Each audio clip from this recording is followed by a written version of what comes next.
And with religion, there's a lot of people that use it as a crutch. I'm very jealous. When all else fails and or you've done something wrong, people go to church nonstop and then continue the behavior. Um, Religion and churches serve a purpose and keep you connected to God, but they can also be your own front yard. But it can also be very damaging because each religion wants to take over the world, to claim power and control of the resources of the earth. That's basically what it boils down to. Cults and super religions, all these things, their main goal is to wipe out everybody else that doesn't believe like they believe. Christians are extremely well known for that. The Christian Crusades, Catholic, what happened to the Native Americans.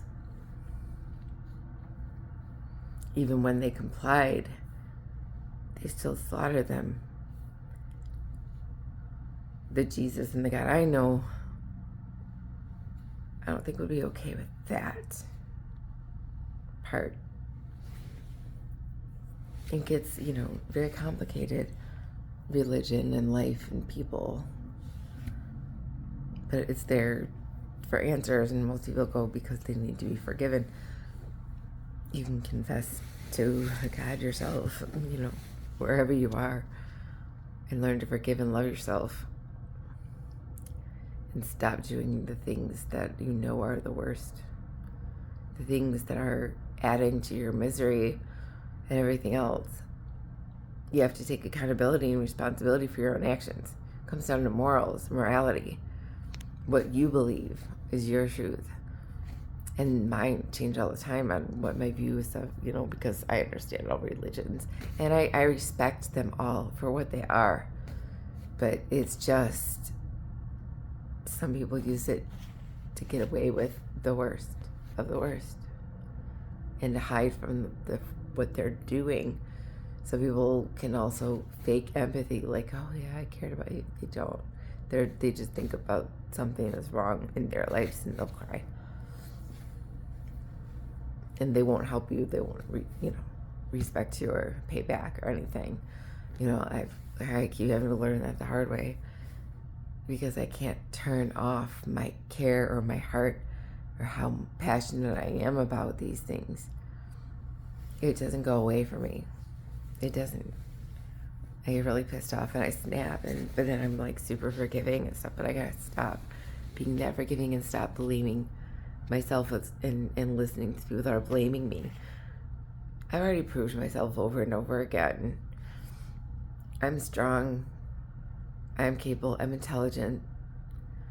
And learning more and more, especially like if it's a one-on-one session, not talking about the whole world, because usually I'm just generalizing and using some examples. But it's completely different, and I would be like, we need to take it slower, slow down, let's put a pin in that, and how is this affecting you? What are you doing, to make any changes? Not harsh judgments, especially right away, just how did that make you feel?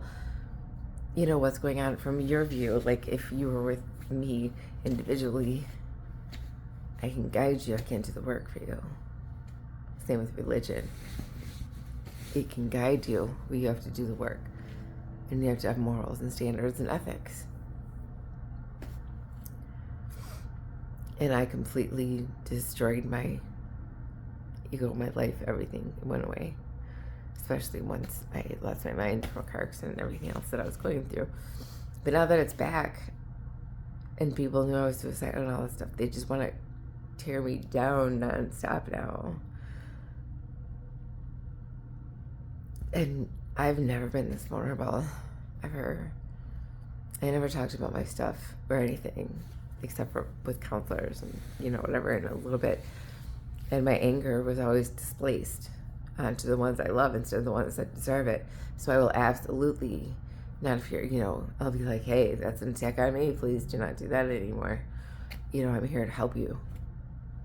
I'm not judging you, don't judge me, kind of thing. I respect you. And if it's getting to me, I would be like, I need to pause. and I'll do, like a sound or a technique to get us both to regulate again. I'm just showing myself as an example, which probably wasn't the smartest thing to do. But I didn't have access to a computer or paper, nothing for a while, and I just had my phone. And then I was locked in this room for a long time, so by somebody. They're still going through that. People are like, heal, heal, heal. I'm like, I am. I was totally fine for a long time until the shit hit the fan. So I'm rebuilding.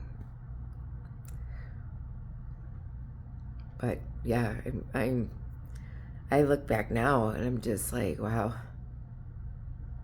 I survived a lot and I'm still surviving. I don't have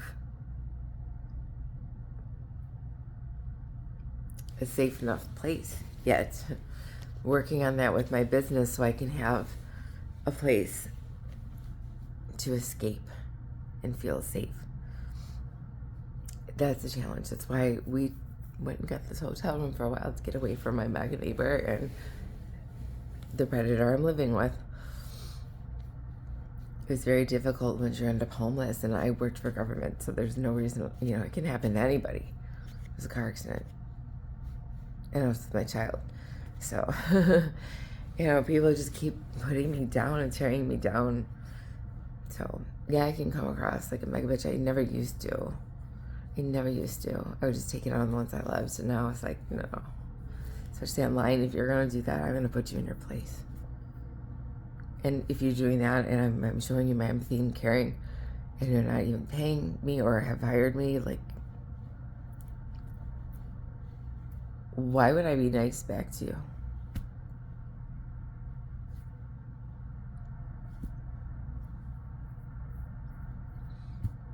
And if things aren't a good fit, if you did have a desire to talk with me or work with me, even on family or whatever, marriage, I would support you, but I'll help you see maybe like, well, what if you were your daughter? What would you do? How would you handle that? Or what do you think she's going through? Or what are you going through that's making you lash out on your child so much? Like, think about those things.